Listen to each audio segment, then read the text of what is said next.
السلام علیکم ورحمۃ اللہ وبرکاتہ۔ آپ تمامی حضرات کے سامنے رمضان المبارک کی فضیلت اور روزوں کے ثواب کے متعلق کچھ ضروری باتیں بیان کی جا رہی ہیں۔ امام ترمذی رحمۃ اللہ علیہ نے ایک روایت ترمذی شریف میں نقل فرمائی ہے۔ وہ روایت یہ ہے، عن ابی ہریرہ رضی اللہ تعالی عنہ قال قال رسول اللہ صلی اللہ علیہ وسلم من صام رمضان وقامه ایمانا واحتسابا غفر له ما تقدم من ذنبه ومن قام ليلة القدر ایمانا واحتسابا غفر له ما تقدم من ذنبه۔ حدیث کا ترجمہ یہ ہے، رسول اللہ صلی اللہ علیہ وسلم نے فرمایا، جس نے ایمان اور ثواب کی امید سے رمضان المبارک کے روزے رکھے اور ایمان اور ثواب کی امید سے سونے سے پہلے نفلیں یعنی تراویح کی نماز پڑھی تو اس کے سابقہ تمام گناہ بخش دیے جاتے ہیں، یعنی پچھلے تمام گناہ معاف کر دیے جاتے ہیں۔ اور جس شخص نے ایمان اور ثواب کی امید سے لیلۃ القدر میں نفلیں پڑھی تو اس کے پچھلے تمام گناہ بخش دیے جاتے ہیں۔ اب اس حدیث پاک کو سمجھنا ضروری ہے۔ قیام رمضان ان نفلوں کو کہتے ہیں جو رمضان المبارک میں سونے سے پہلے پڑھی جاتی ہے، یعنی تراویح کی نماز۔ اور تہجد کی جو نماز ہے وہ سال بھر کی نماز ہے۔ تہجد کی نماز کو قیام اللیل کہا جاتا ہے۔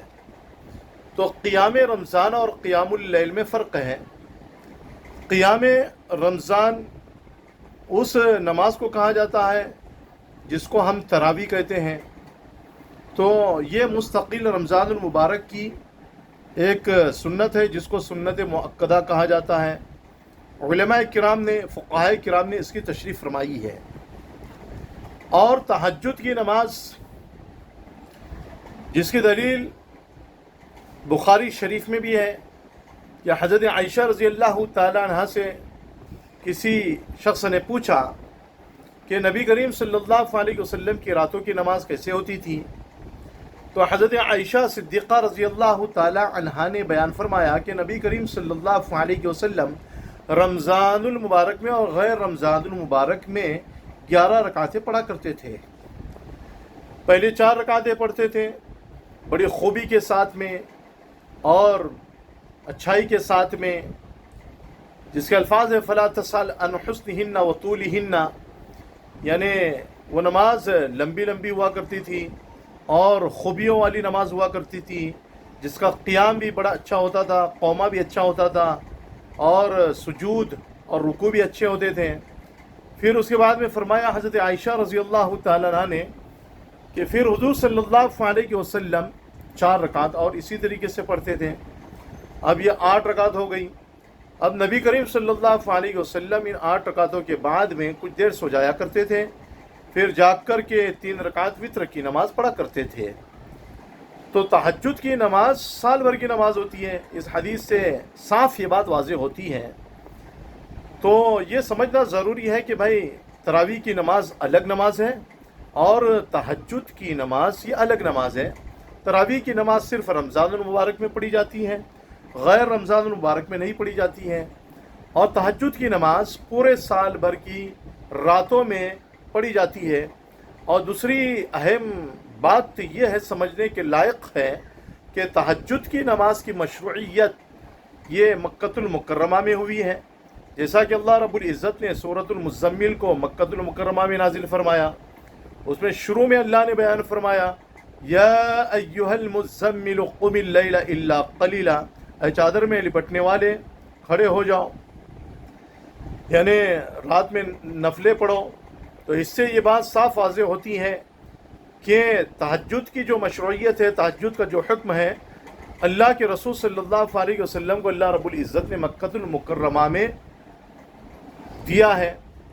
اور قیام رمضان یعنی تراویح کی نماز، اس کی مشروعیت، اس کا حکم مدینہ المنورہ میں ہوا ہے کہ تراویح کی ابتدا بھی مدینہ منورہ میں ہوئی ہے۔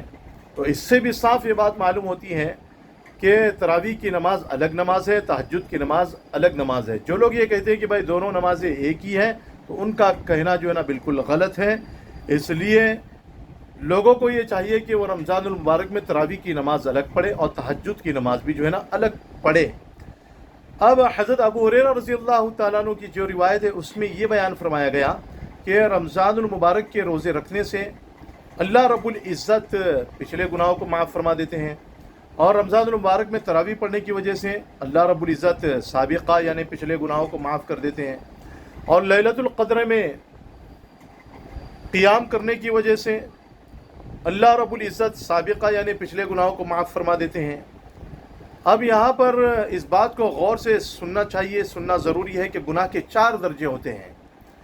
एक गुनाह वह है जिसको मासिया कहा जाता है, जिसके माने नाफरमानी के हैं, और एक गुनाह वह है जिसको सय्या कहा जाता है, जिसके माने बुराई के हैं, और एक गुनाह वह है जिसको खतिया कहा जाता है, जिसके माने गलती के हैं, और एक गुनाह वह है जिसको जुनूब कहा जाता है।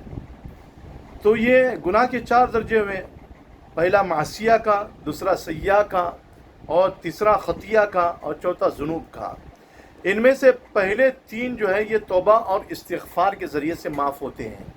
जब बंदा सच्चे दिल के साथ में अल्लाह रब्बुल इज़्ज़त से मग़फ़िरत तलब करता है और अल्लाह के सामने गिड़गिड़ाता है और गुनाहों पर शर्मिंदा होता है जो पिछले ज़माने में उसने किए हैं, तो अल्लाह रब्बुल इज़्ज़त उसकी तौबा को कबूल फरमाते हैं। तो इससे ये बात मालूम होती है कि मासिया के लिए, सय्या के लिए, खतिया के लिए सच्चे दिल से तौबा करना ज़रूरी है, तब माफ़ होते हैं। अब रहा मसला जुनूब का, कि कोताहियों का, तो ये रमज़ानुल मुबारक के क़ियाम की वजह से, लैलतुल क़द्र में क़ियाम की वजह से, रमज़ानुल मुबारक में रोज़े रखने की वजह से ये छोटे छोटे गुनाह जुनूब जिसको कोताही कहा जाता है, कोताहियाँ, उन सब को अल्लाह रब्बुल इज़्ज़त माफ़ फरमा देते हैं। मगर पहले जो 3 हैं उनकी मग़फ़िरत के लिए तौबा करना ज़रूरी है, उनको माफ़ कराने के लिए तौबा करना ज़रूरी है। तो बहरहाल ये रमज़ानुल मुबारक के रोज़ों के मुताल्लिक़ हुआ, लैलतुल क़द्र के मुताल्लिक़ हुआ, और इसी तरीके से जो है रमज़ानुल मुबारक में तरावी पढ़ने के मुताल्लिक़ हुआ। अब रमज़ानुल मुबारक जब शुरू हो जाता है तो रमज़ानुल मुबारक के बारे में अल्लाह के रसूल सल्लल्लाहु अलैहि वसल्लम ने बयान फरमाया कि जब रमज़ान की पहली रात आती है तो अल्लाह रब्बुल इज़्ज़त शयातीन को और सरकश जिन्नातों को बेड़ियों में जकड़ देते हैं, यानी उनको जकड़ दिया जाता है। लेकिन शयातीनुल इंस, इंसानों के जो शयातीन होते हैं उनको जकड़ा नहीं जाता है, वो खुलेआम जो है ना गुनाह करते रहते हैं। तो शयातीनुल इंस अलग है और शयातीनुल जिन अलग हैं, और जहन्नम के दरवाज़े भी बंद कर दिए जाते हैं। उनमें से कोई भी दरवाज़ा रमज़ानुल मुबारक में खुला नहीं रहता, और जन्नत के जितने भी दरवाजे होते हैं सब दरवाज़ों को अल्लाह रब्बुल इज़्ज़त खोल देते हैं, उनमें से कोई भी दरवाज़ा बंद नहीं रहता। और एक पुकारने वाला पुकारता है, आए भलाई के चाहने वाले अक़बिल आगे बढ़, और आए बुराई के चाहने वाले अक़सिर रुक जा। और अल्लाह ताला की तरफ से बहुत से गुनहगार बंदों को जहन्नम से रिहाई दे दी जाती है, यानी उनकी मग़फ़िरत का फ़ैसला कर दिया जाता है। तो ये रमज़ानुल मुबारक की फ़जीलत के मुताल्लिक़ हुआ। तो रमज़ानुल मुबारक में हमें कसरत से अल्लाह की इबादत करनी चाहिए। रमज़ानुल मुबारक के महीने में जितने भी खैर के असबाब होते हैं, भलाई के असबाब होते हैं, वो सब काम में लाए जाते हैं, और जितने भी बुराई के असबाब होते हैं तमाम बुराइयों के असबाब को अल्लाह की जानिब से बंद कर दिया जाता है। तो अल्लाह रब्बुल इज़्ज़त से दुआ है कि अल्लाह रब्बुल इज़्ज़त हम लोगों को रमज़ानुल मुबारक में खूब कसरत के साथ में भलाई वाले काम, अच्छे काम करने की तौफीक नसीब फरमाए और बुराइयों से बचने की तौफीक नसीब फरमाए। अस्सलामु अलैकुम व रहमतुल्लाहि व बरकातुहू।